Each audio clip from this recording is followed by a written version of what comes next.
Hello everyone, this is part 1 of What If Deku Married Ibara. This story is made by Lestat 719, and I hope you guys enjoy this video and to like, to subscribe, to share, and check out the playlist, to see more comment down below.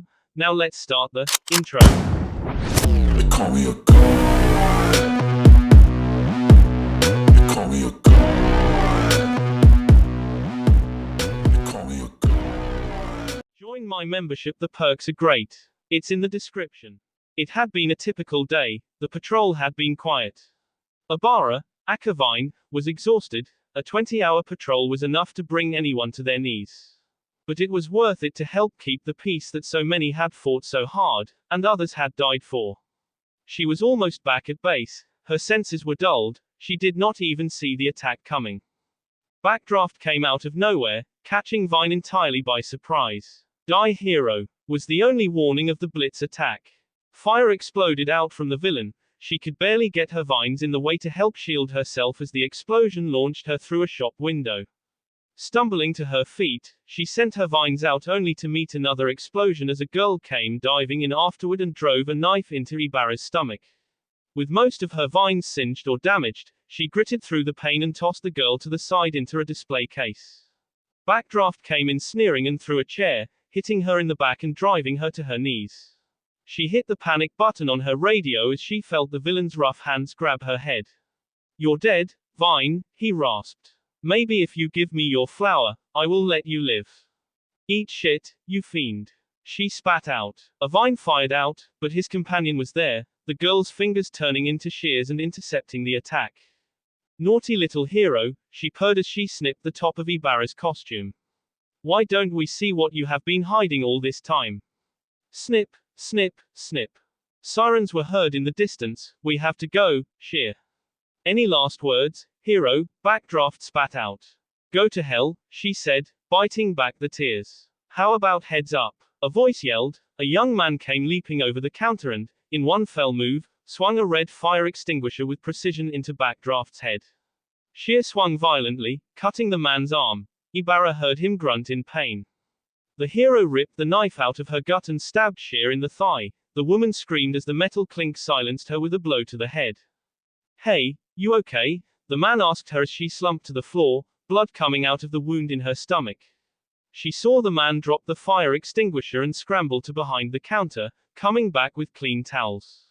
"Shit, I wish Eri was home," she heard him mutter. He pressed the towel to her wound. "Stay with me, Vine, come on, you got to stay with me." With the adrenaline fleeing her body as quickly as the blood from her wound was, her eyes were fluttering, she could make out that he had green curly hair, and he was trying to smile at her. "Thank you for your help," she whispered out. Izuku Midoriya," her hero said. "You need to stay awake for me. Can you do that?" "I will try," she said. He was cradling her head near him while he applied pressure to her knife wound, causing her to hiss in pain. She noticed he smelled nice. "You smell like cinnamon and sugar," she whispered.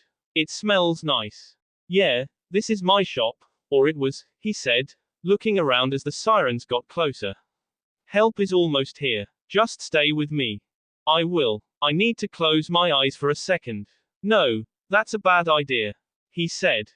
"Halt, put your hands where I can see them," a voice rang from outside the shop, followed by a flashlight. Izuku noted it was a woman's voice. Soon, a man's voice rang out, calling for him to do the same thing, but it added scumbag to the end. "I can't," he yelled back. "Vine has been stabbed in the gut. I have two villains that I bashed on the head with a fire extinguisher, and I am trying to stem the flow of blood."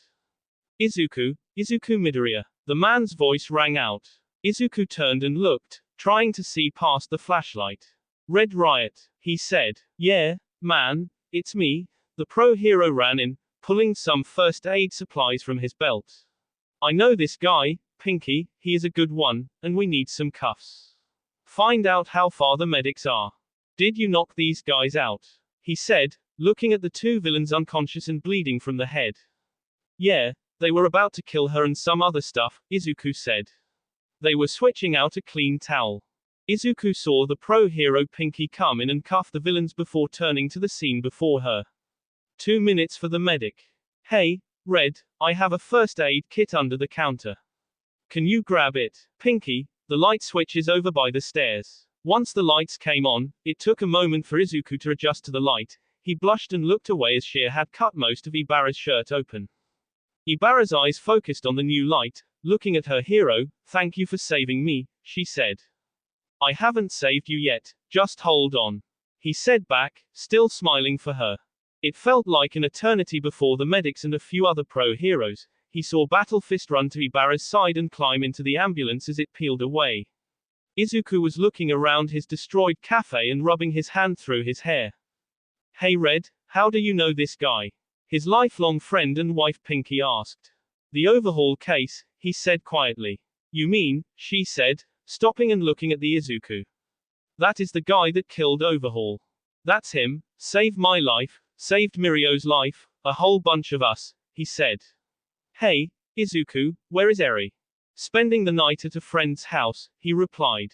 I hate to do this, but we need to ask you some questions, Red said, taking a seat. Do you feel up to it? Is there anything we can do about my shop window? He said. I will make a call, Pinky said. We can get it boarded up for now while we get the paperwork filed, and an adjuster can come out to assess the damage. Okay, Mr. Midoriya, in your own words, can you tell me what happened? Red Riot asked. Ibara, waking up in a hospital is never good, but not waking up would be bad.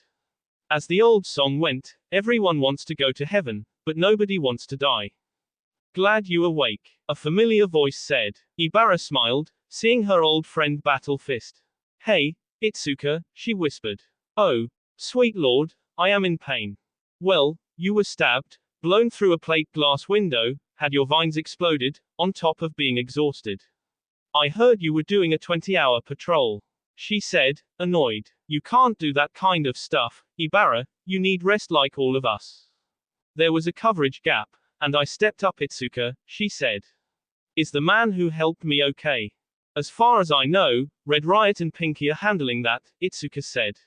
You feel up to answering some questions. Of course, a hero's work is never done because of the mountain of paperwork that comes with it, Ibara said with a smile. Eri, one night, she said, looking at her father. I leave you alone for one night and manage to get into a villain fight and destroy the cafe. Wait till Grandma hears about this. See what happens when you abandon me to go to a concert, he said, sniffling. I was left all alone, and I nearly died. Anari's mom thinks you're pretty cute and said you can come over to play anytime you want. Eri said cheekily. Her mom scares me, Izuku said, shuddering. Hasn't she had like 8 ex-spouses? 9, Eri said, shrugging, but who knows, Dad, maybe you will be lucky 10. She was looking around. How are we going to pay for all of this? Insurance, her father said. The hero's insurance will, but in the meantime, ours.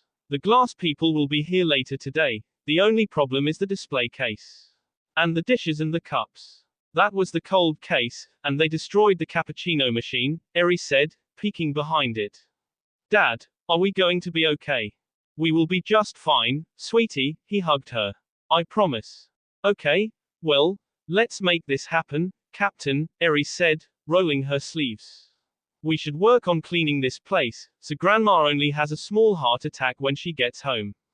What did I do to deserve such a wonderful daughter? He said, smiling.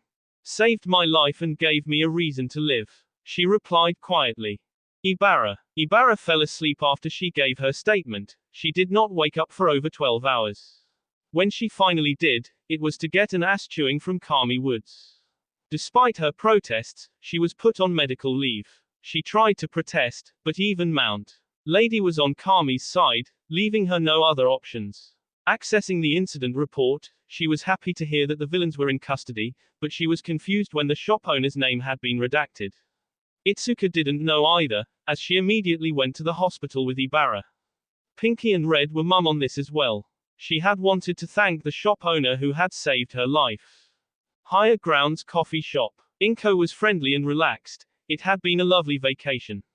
She had protested mightily when her son and granddaughter gave her a gift. She fully intended to refund the all-inclusive holiday only for her granddaughter to smile and tell her, non-refundable, paid in advance and paid in full. Inko scowled, but that only made them laugh. In the end, Her son told her that she deserved it for all that had happened and all she had done for him and for Eri. When the cab turned the corner for home, her relaxation began to go out the window as she saw the boarded-up storefront and the closed sign on the door. Inko took a deep breath, paid her driver, got her bags, and opened the door. She was prepared for the worst. Instead, she saw her son and granddaughter. What happened? Inko said immediately. Hi grandma, hi mom, was what greeted her. Dad may have fought two villains and provided life-saving first aid to a hero, Eri said quickly. In my defense, I was at the Earphone Jack concert. I better get a better explanation than that, Inko said, her hand on her hip. The store was closed, and two villains jumped Vine, knocking her through the window. She tried to fight him off, but they got the better of her and were about to kill her if she did not do something bad, so that I may have jumped in, he winced. You did what? Inko shouted. I may have hit them with the fire extinguisher, in the head, Eri noted her father maneuvering to put her in between them. IZUKU. Inko looked at her son, who was about ready to explode. Are you hurt? She said, calming down. I got cut on the arm. It wasn't bad, and Eri fixed me up in the morning, he said. Did the insurance adjuster or the hero commission come by yet? Inko said, picking up her bags to take them upstairs. No, not yet. I already called the glass guy, and I called Hatsum Repair for the case. He said. Okay, I am going to take my bags upstairs, and I will be back down to help you clean, Inko said, walking off. The next day, Ibara found herself walking back down the street where she had been attacked. She saw what she thought was the shop, but the glass had already been replaced. She saw the door open, a young teenage girl and a woman with green hair were exiting. She heard the girl yell "Bye, Dad," as they headed off down the street. The scent of cinnamon and sugar wafted out, enticing Ibara even more. She walked in. The cafe was bustling. She saw a waitress effortlessly gliding between tables, setting down drinks and the origin of the heavenly aroma. These sinful-looking hot cinnamon rolls seemed to be on every table. She looked at the man she remembered working behind the bar filling orders. When he saw her, she saw him call to the back, and a tall, wispy girl came out and took over as he walked around to her. Vine, he said, happy to see her. I am glad you are all right. How are you feeling? Can I get you anything? I am doing well, thank you. A green tea and one of those cinnamon rolls would be lovely. Ibara said, reaching for her purse. No, it's on the house, take a seat. I will bring it out in just a moment, he said, disappearing back behind the counter. True to his word, it didn't take long, and he was back with a hot roll and her tea. Do you mind if I sit? No, please, I want to thank you properly, Ibara said, motioning to the seat. Once he was seated, she took a sip of the tea and smiled. It was perfect. I want to thank you for saving my life and... He held up his hand. There is no need to thank me. It is the least I can do after all you and your classmates did after All Might and Shigaraki. Be that as it may, it was a heroic thing you did, she smiled at him. Few people would have risked themselves like that, so please thank you, Mr. Midoriya, Izuku Midoriya, he said, returning her smile. Well, thank you, Izuku. She took her fork, cut a piece of the cinnamon roll, and took a bite. Her face lit up in delight. She knew this was something she could eat every day. This is amazing. The best one I have ever had. She liked that he blushed. She noticed he was not wearing a wedding ring, which she found pleasing. I would like to thank you properly for saving me, she said. May I take you to dinner? That isn't necessary, Vine, he protested, waving his hands. Ibara, she said. My name is Ibara. Please call me that when I am out of costume. Ibara, he said like he was sharing a secret. Ibara, that isn't necessary. You are correct, it is not, but I want to thank the man who saved my life and virtue. She smiled at him, and he could feel his protests dying in his mouth. Please, Izuku Midoriya, allow me to repay this debt with a meal. It is the least I can do. Okay, just tell me when, he said, smiling as he knew he could not say no. How about Thursday night? I can meet you here at 7 p.m. She said. Thursday at 7 sounds good. He got up from the table as she took another bite of her cinnamon roll. Please enjoy. He smiled and went back to work. Ibara stayed and enjoyed her tea and cinnamon roll. The tea was so delightful that she even ordered a pack of the rolls and liked the place's name, Higher Grounds. With a smile on her face, she exited the little cafe. That afternoon, the day was winding down when the door opened, and Izuku frowned, recognizing someone from the Hero Commission. He excused himself from his workers, Inko frowning when she saw the petite woman walk in. "Can we talk in my office?" he said as he came around. "If you prefer," the woman said. Once inside, "Hello again, Moshiro," he said, taking a seat. "Mr. Midoriya," she responded politely as she sat opposite him. "I will make this as brief as possible. We read the reports and have been able to corroborate everything. You are in no trouble, and seeing as your daughter was not home, nothing would require us to reopen any surveillance or return you to monitoring status." Izuku visibly relaxed. "That is good to hear, so what do I owe this honor?" Izuku said, annoyance creeping into his voice. "I am just here to expedite your insurance claim, Izuku," she said softly. "Look, it doesn't have to be like this between us." "No, Hina, it didn't, but you sided with them," he responded. "You choose them over me and Eri." "I was doing my job, Izuku, I had to," she protested. "No, Hina, that wasn't your job. You turned our lives upside down because you didn't believe me." He could feel his anger rising. "I told you that it was nothing.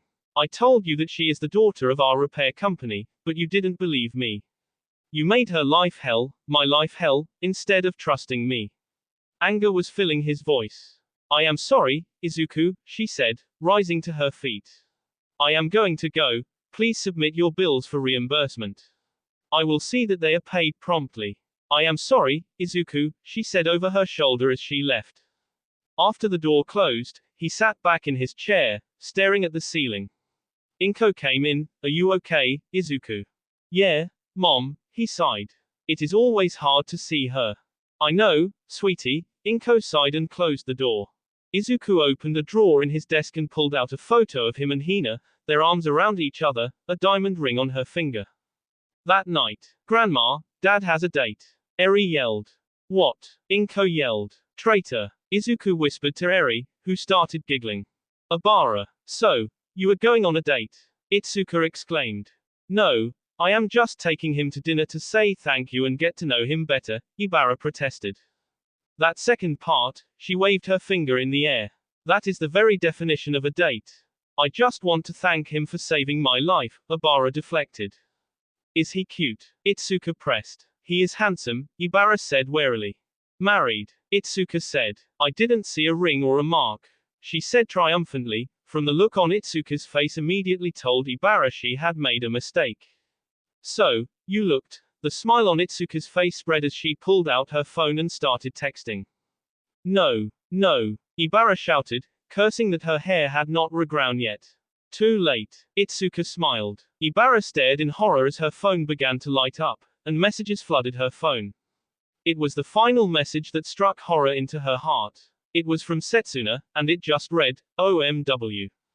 Ibara was exhausted when Set and her friends left that night, though they had made an appointment to show up early Thursday and help her prepare for the date, despite her protests that it wasn't a date, just a thank you dinner. She didn't know anything about him. He owned a bakery and had a daughter that, well, there was no way he was the biological father. She was a teenager unless he was remarkably precocious. Ibara nibbled on her thumb. She had gone on a few dates but never a second date. Did she want this to be a date? She wanted to get to know him better. He had jumped in and saved her that night. He was a civilian. She knew he was a father, ran a coffee shop, bakery, and was willing to risk his life for her. She wanted to know him better and say thank you. As she made her way to bed, her heart prayed that he was a good person and that they could have an actual date. "May. Wow, you sure did a number on this thing." May stared at the case. "What in the world are you doing here? Don't you have support gear to be making?" Izuku was stunned that May was here to do the repairs. "Nah, I needed a break. They made me take a break, you know," she sighed as she walked over and hugged him. "I also needed my cinnamon roll refresh. It has been a while." "It is good to see you," he wrapped his arms around her, smiling. "So, how long is your enforced break this time?" 2 months, they have to repair the workshop, she added sheepishly. "May. What? There wasn't any way I knew it would blow up." She looked at him, trying to plead her case, when his eyebrow went up questioningly. Fine that it would blow up so big. Stare. I swear I thought it would be enough for the blast shield to handle if it went up. I figured it was worth the risk. Stare. Okay, I knew the risks. Her shoulders sank in defeat. When she heard him laugh, it was all worthwhile. You suck. She crossed her arms under her sizable chest and pouted. I will make you dinner. He smirked. Double desert. Fine double desert. Her pout instantly faded. You know some other things around her could use your touch. Everything needs a little love from me. She laughed as she pulled out her toolbox and started working on the serving case. Now tell me again how this happened. Inko and Izuku. What's her name? Inko said as she set a cup of tea in front of Izuku. Ibara, her hero name is Vine, he responded, smiling at the vintage All Might mug. Do you like her? Inko settled in her chair. She is a good hero, but I don't know her mom. He sat back. This isn't a date. It is just dinner, a thank you dinner. Well, as long as you have fun, nothing bad can happen from you having dinner, Inko smiled. Dinner. Ibara barreled down the alley with Izuku by her side. She was about to shout something when he grabbed her and dived behind a dumpster as a torrent of fire exploded down the alley. Are you okay? They said in unison. Yes, they both responded. We have to move, she said. He was lying on top of her, his arms braced, keeping his body weight from crushing her. The precarious position they would be in would have caused both to burst into nuclear levels of blushing, but the threat to their lives was keeping it at bay. He got to his feet, peeking around the dumpster as the villain Inferno stalked down the alleyway, his flamethrowers ready. Ibara cursed the fact that she wasn't fully recovered, and her phone and radio had been burned in the first attack. Her white dress was stained with dirt and grim. Her new heels were gone. The only thing intact was her makeup. They got up and bolted. She shoved him out of the way as a firebird came soaring down the alley. She braced as it hit her, sending her flying into a brick wall. She did her best to douse the flames. Inferno was pyrokinetic. He could control flames but not create them. When he formed them into a shape, they tended to be more solid. She saw Inferno moving in for the kill, the sadistic grin on his face. She tried to reach her feet, but her ankle crumpled under her weight. She watched horror as Izuku came barreling from around the corner, crashing into the villain with a solid right cross. The villain fell back but managed to fire his flamethrowers, forcing Izuku back. His coat caught fire. As he scrambled to get the coat off, Inferno was done with playing around. Izuku saw his life move slowly as he saw the villain ready to roast him alive. He tried to move, but he also cursed that someone was going to have to tell Eri and his mother that he had died. Ibara cried out in pain as she activated her quirk and pushed as hard as she could. Blood ran down her face as her veins fired out. They grabbed Pyro around the neck and yanked him back into the air, sending him crashing into a wall, crushing the fuel tanks on his back, and sending him crashing to the ground. Time. He sped back up as Izuku was alive. He saw the villain was still moving but in a crumpled heap against the wall. He ran in and drove his knee into the villain's face. It was trapped between the wall and his knee. Bones broke as the villain was knocked out. He turned and stumbled over to Ibara, who asked if he had his phone. He quickly unlocked it and handed it over as she called it in. She felt something wrapped around her head and saw him shirtless, covering her head, which was bleeding. This time, she blushed, staring at his bare chest. He was in excellent shape. There were a few scars here and there. The most noticeable was a burned scar on his shoulder. Ibara had seen other men like this, but something about this man stirred feelings in her that had been dormant for a while now. You know we must stop meeting like this, he whispered. I don't know, I mean, at least you won't ever forget me, she responded. I couldn't if I tried. He leaned down, looking her in the eyes. Are you okay? Yes, I just injured my ankle. Help me up. She extended her hand. He pulled her up, slipping her arm around his shoulder and waist. Neither of them saw the other blush at the touch. This may be inappropriate, but after all this is done, do you want to return to the cafe? I will make you dinner. I can get a new shirt on. He scratched his cheek. I am hungry, she smiled, looking away. Ibara found herself fresh out of the shower wearing a black sweatshirt that read higher grounds and a pair of dark green sweats, sitting at the counter and watching her date cook them dinner. He saw her look over her shoulder and all around dramatically. Is everything okay? He asked. I am just waiting for the next villain attack, she smiled. So, I have to ask, how did you end up with a teenage daughter? You do not appear to be any older than me. Also, there is not a Mrs. I am unaware of, is there? No, the only Mrs., well, former Mrs. is my mother, who is upstairs asleep, he smiled. I adopted Eri after I got her out of a bad situation, shall we say. Mom helped me out while I finished school. Found a love for baking and cooking while in college, opened this place, and have been here ever since. Does your quirk have something to do with cooking? She asked, mouth-watering at the smell of the grilled steak, roasted vegetables, and fluffy mashed potatoes. I am quirkless, actually. She saw him wince a little as he said it. She was a little stunned. There was hardly any quirkless anymore, most of them were from previous generations. Meeting someone her age was a new experience, then she thought about it. This man had saved her life the first time they met by running into battle with two villains, and tonight, he had risked his life again. Her mouth was agape slightly as all this information danced through her head. You risked your life not once but twice to save me, and you don't even have a quirk. He nodded as he began to plate their food. I know people with quirks that would have hesitated or flat out ran the other way. Yeah, common sense has never been my strongest point. He set the plates on the counter. What would you like to drink? I have some wine. That sounds nice. She took the plates and walked them to a table. Wait, that means you rescued Eri as well. He came out with wine glasses and a bottle, and she saw him take a deep breath. Are you familiar with the Shi Hasaikai case?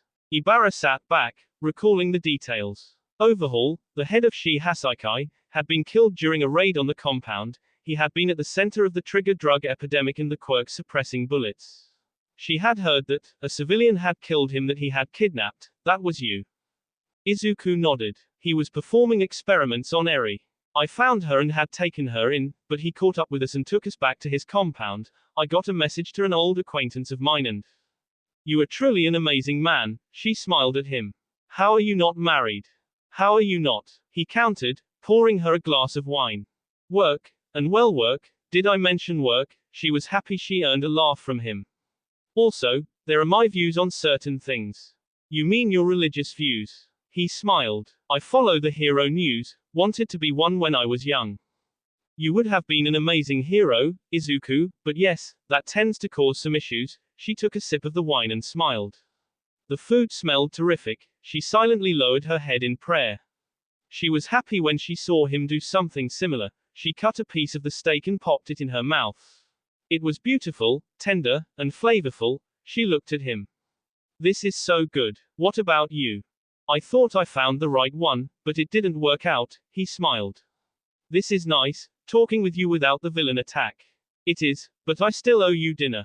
We may need to hire bodyguards to ensure we get back safely to the restaurant, she giggled, immediately stopping herself.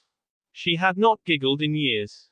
I don't know. We may still get attacked the way things are going, he said with a hearty laugh. Let's eat. It was a casual conversation over some truly great food. While he was not religious, he was spiritual. He had a good laugh, was a great listener, and made her feel comfortable and relaxed. Dinner turned into dessert, which turned into tea, not until her alarm told her it was time to wake up. She looked at it in surprise. She had spent the whole night talking with him and had not even noticed. I guess that means it is time for you to head out, he said, standing up and stretching. I would offer to walk you home, but I am worried that you would then have to walk me home, and we would be stuck in a time loop. But then I wouldn't have to say goodnight, she muttered, quickly clamped that down as he walked her towards the door. She stopped, pulled a pen from her purse, grabbed his hand, and wrote her number down. Call me. I would like to do this again without the villain attack, though. Before he could say anything, and she was not even sure why she did it herself, he kissed his cheek, went beet red, and fled. He stood there stunned till he heard a cough behind him. Turning, he saw his mother. Please tell me you didn't seduce the holy hero. Mother, Ibara. She made it inside her house, still panicking. When her phone alert went off, she jumped. Unknown number. Hello, this is Izuku. I just wanted to ensure you made it home okay. Please let me know if you made it home safe. With our track record, it is possible you are in the middle of battle. I will believe that is not the case, and I had a lovely time last night, this morning. Ibara, I am home safely, thank you for checking up on me. I had a lovely time also. I hope we can do it again, good night, good morning. Their second attempt at dinner went better than the first, they had made it to the restaurant without incident. They had been able to reschedule for the following Friday night, much to her friend's delight and to his family, so they could tease him that it was a date and not just dinner. Friday night dinner plans were a date, and middle week was a friend's thing. He had tried to downplay the situation, but his mother and daughter were ruthless. Then, one of his patrons invited him to the opening of their music bar, which was, of course, on Friday night. When he called Ibara to ask if she wanted to accompany him to the event after dinner, he just happened to do so when she was at lunch with Itsuka, Setsuna, Momo, and Okiko. Momo was just this goddess of classic beauty, tall, long black hair, deep black eyes, porcelain skin, the number 3 hero in the country, and the valedictorian of the graduating class. The heiress, a nickname she was given in school, was one of the few in their class who was married. The scandal was she had married a musician, the lead singer of The Sound of Fury, Caliban. The two were deliriously happy, he adored her, and she him. They had just celebrated the 3rd wedding anniversary. Okiko was Momo's classmate, 1A. To say that the two girls had survived the most patless class ever in the history of the UA would be a lie. Okiko's brown hair was not long tied back in a braid down her back, her rich brown eyes still shone with a brightness that belied their experience. They had lost classmates in their very first week of school when they were attacked at the USJ, another to the hero killer when the League had attacked their camp. Both of them lost classmates that day. Then Kamino, the war, all of it. Ibara liked Okiko. The girl was pleasant, level-headed, and joyous to be with. They had become terrific friends over the years, all the girls from class had. Itsuka, the big sister of them all, was Ibara's oldest friend from school, the orange-haired beauty who always seemed to be others than herself. But that was what made Itsuka, Itsuka. And Setsuna was chaos on her legs, she was a ball of fire, life, and energy. With the trouble of their school days, Setsuna didn't want to let life pass her or anyone around her by, even if she had dragged, tricked, or congealed into experiencing it. Her fellow green-haired sisters were not about to let Ibara not seize this moment. So the 3 girls kept their excitement in until Ibara had agreed to go with him to the music bar, then they exploded in excitement, declaring it an official date. Thus, a completely new outfit was needed. Ibara tried to protest the expense, but Momo pulled out her credit card and insisted it was on her, and they dragged Ibara off. She didn't know it then, but Izuku was dragged out himself by Inko and Eri. Lurker's agency. Kami Woods was behind his desk, staring at the document before him. The Hero Commission entered the office early this morning, doing a surprise wellness audit. Since that nonsense during the war with Hawks, Nagant, and everything, the Hero Commission and heroes had been uneasy around each other. The new head of the commission was doing everything right, but it still had the old stink of yesteryear. Mainly, when a wellness audit was performed, the audit's purpose was to ensure that everything was being handled and appropriately reported and that nothing was going on under the table that could lead to the erosion of the public's faith in heroes again. The heroes still fought to reclaim the public's trust after the country almost fell to One for All, Shigaraki, and League of Villains. He knew the audit's lead by reputation and appearance, Hina Hanzo. The woman had a fierce reputation that preceded her by a mile. But she was good at her job and wanted the same as everyone else, heroes to be trusted again. She just came at it from a different perspective. People could have the same goal, but how they would get there would always be different. Hina was in the process of interviewing Kami Woods directly about Vine and the recent incidents. She was pressing to see if this was part of a larger organized villain offensive or just a random string of bad luck. This meant they pored over all Vine reports for the past year, searched the Young Heroes office, and accessed company emails. Hina liked Kami. The man was a great hero who did most things in the book. His partner and wife, Mount Lady, on the other hand, Hina, wanted to strangle him, but that wasn't the purpose of the visit. Why all this focus on Vine? Kami said, setting the court paper aside. We need to ascertain whether this is a series of unfortunate events for her, I mean, 2 fire villains in a matter of days. Hina smiled pleasantly at the pro. There is also another matter that we at the commission need to make sure that if she or the civilian were the target. Who is the civilian? Kami leaned forward. His name is nowhere on the reports. Izuku Midoriya. Hina's smile was gone. She watched that voice register in Kami Woods' head as he sat back in silence. Is Vine aware? He said. That I do not know, not unless he told her, but those that were there that day are still under a gag order. We have Hayes following up with them today as well. Hina sat back. Fire quirks have had a bad rap since Dabi and Endeavor.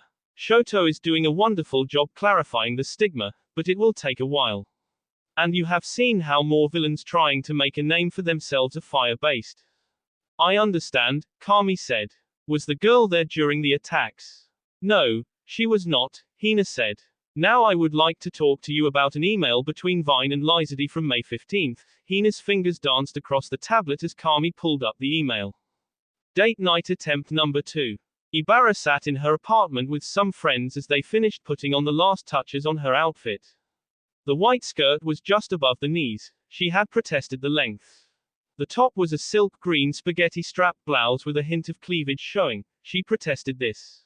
She was matching green Spartan strap sandals, gold earrings, her cross, and a watch that belonged to her mother. She had lost the battle with the makeup. She stood in the mirror at the smoky eye that had done, and while she wanted to protest, she had to admit it looked terrific. She had wanted to meet him at the coffee shop, but he insisted on picking her up, saying that as long as she made it into the car without being attacked, they had a much better chance of making it to the restaurant. She felt self-conscious about the whole thing as she stepped out of her building.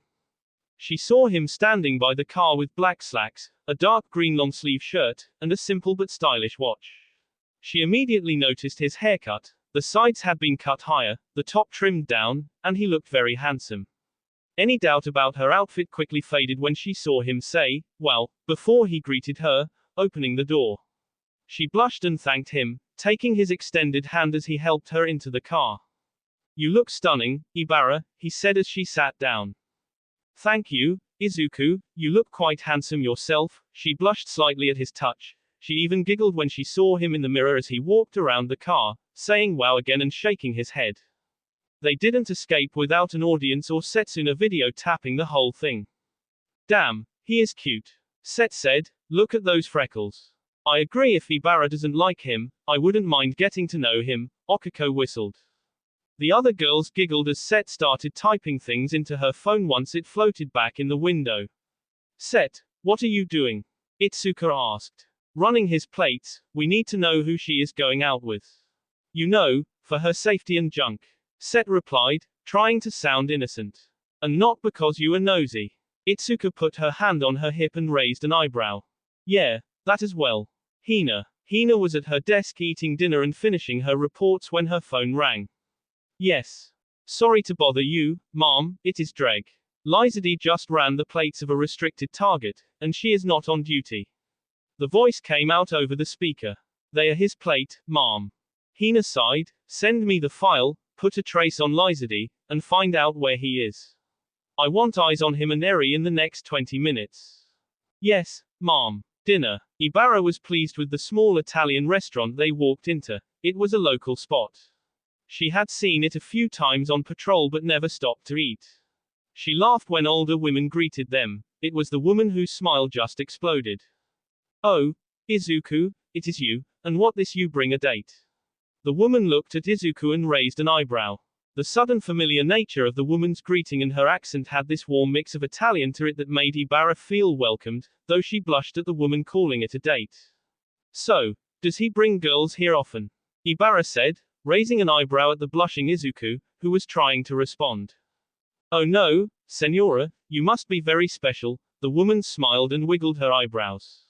"Come, I'll give you the best seat in the house." They were seated. She smiled when the older woman kissed Izuku's cheek, then squeezed her hand. She whispered, "You be good to him, he a good boy." This made Ibara blush. "Well, that was an interesting way to start dinner," he said. "Still better than last time." "We made it into the restaurant," Ibara laughed as she looked at the menu. "They seem to know you here. I love this place, I found it high school, the food is delicious, and the Marinos are good people." She loved the warmth in his voice as he spoke about them. "Their Siopino is amazing, as is their Alfredo. Is it single servings or? Ibara looked up and felt the butterflies in her stomach begin to stir. It may have been the dim lighting, but the glow on his face just moved here. Family style. Family style, we can order both and share. He looked across the table and caught her glance as she was peeking over the menu, looking at him through her eyelashes. If you like. Holy hell, this is not good. I cannot be crushing on a pro hero trying to be nice to me to save her. He thought. I would like that, she whispered. They ordered some wine to accompany their meal, and the fresh bread was excellent.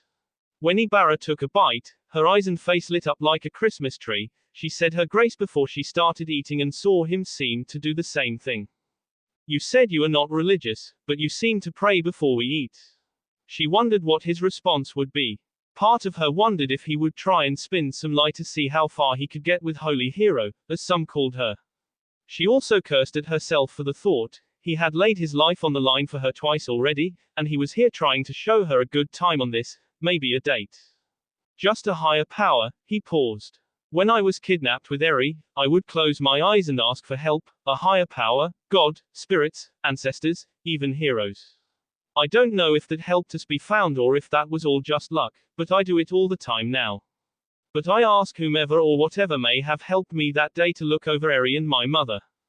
Well, whoever interfered, I am glad they did, she smiled, sipping the wine. I am also. I was trying to get through life at that point, but then I had Eri, and I had something more to live for. She saw him squeeze his hand a few times. That is how they get you. You start living for one thing, and then you want more. Very dastardly of them. The first one is always free. She was happy that she got a laugh out of him. So Izuku Midoriya, what do you want out of life now? It would be nice to find someone, get married, have a kid or two. I want to see Eri graduate, find love, and find her spot in life. I wouldn't mind seeing my mom find someone to take care of her, as long as they are a good person, he shrugged. What about you? My life has been so interesting and full of such highs and lows that for the longest time, I just wanted to get to the next day or week. Her gaze was far away. There are those that never got this far, that never even made it past the first week of UA, and then add everything else. I want to be a good hero. It doesn't need to be filled with fame and accolades. I want that when the time comes for the Lord to call me home, people will say just that. She was a good hero, a good friend, and that same Lord willing a good wife and mother. Why just good? He said, leaning forward. God created the world, the universe, and all the wonderful things we see. And when he created all that, he didn't sit back and say that it was amazing, wonderful, or any other adjective you can think of. He said it was good. If I can be good, that is fine with me. Her gaze returned to the booth they were sitting in, and the man stared at her with a soft smile. That would be good, he whispered. Has there been anyone you thought about settling down with? Some other hero? No, I have been attracted to some physically, but there wasn't any other sort of connection, her gaze falling to the wine glass. So I just ignored that part and focused on work. I haven't been out like this in years. I like it. I don't have to be Vine or be a hero, I can be Ibara. I haven't been able to do that with anyone outside my classmates. So, thank you, Izuku. You are very welcome, Ibara. Vine is cool. She is a good hero. But I think Ibara is pretty darn good as well. As he said it, he realized that he was looking at nothing else but her eyes and knew he was starting to crush on her. He silently cursed himself and looked away. What about you? She finally asked. When he looked at her, the butterflies were running amok. She wanted this not to be a maybe date but a date. One that they could do again. I was engaged, he responded. It didn't work out. You don't have to talk about it, it must have been hard, she said quickly, although incredibly curious. She didn't trust me, she tried to ruin a good friend's life, which was complicated. He responded. She also didn't treat Eri right. Eri is my daughter, it is a package deal. As it should be, family is not defined by blood. The girls in the hero course, those are my sisters. Ibara boldly reached out and touched his hand. If she couldn't see that, she wasn't right for you. Her loss is going to be some lucky woman's gain. They both smiled before blushing and separating as the waitress brought their food. The conversation lightened with the meal being served, with them trading some amusing stories. They shared their likes and dislikes. It had turned into a date without either recognizing it. Each of them is looking for common ground and finding it with ease. When they left the restaurant, they didn't notice the nip in the air as they made their way to the music bar. High notes. Heffron greeted Izuku at the door. The man was average height with a slight build, fiery red hair, and eyes, which made him stand out. When Izuku introduced Ibara, the man greeted her warmly before showing them to their table. There was a stage with a dance floor, tables, and booths surrounding the dance floor. Everything had a rich wood fragrance. As more people came in soon, the lights dimmed, and the music started. Center stage was an older woman with a four-piece band behind her. The night was off when the spotlight hit her, and she started singing. Ibara and Izuku ordered some drinks and continued to talk. He noticed her swaying in her seat some, and when he asked her to dance, she blushed and held out her hand.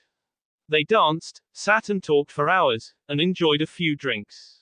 She noticed he stopped and switched to water not long after they arrived, wanting to be sober to drive her home. It was on the dance floor when the music changed to a soulful ballad. They swayed gently on the dance floor, their hearts thumping so loud they swore the other must have heard it. At the song's end, she blushed at how he looked at her. His gaze was filled with a longing she thought would never be directed toward her. They noticed how easily her hand fell into his when he led her from the dance floor. The hour was getting late as they said the goodbyes and headed out into the night, his jacket draped over her shoulders. They drove home, talking about the music, the atmosphere, the drinks, everything, and anything but how much they wanted this to be over. When he pulled up to her building, he got out to come around and open her door. She reluctantly let his jacket fall from her shoulders. She took his hand as he helped her out of the vehicle. She understood at this moment she wanted him to kiss her. She tried to chase the thoughts from her head. It was just an uncomplicated dinner night. Maybe she would see him again at the coffee shop, but it was just a wonderful night, fueled by some loneliness she had forgotten that was there. It was nice to wrap herself in the night's fantasy. She was sure she imagined the looks in his eyes or his words. She was searching for a connection. That was it. The boys didn't chase her like the other girls. She was too weird, her views too much for them.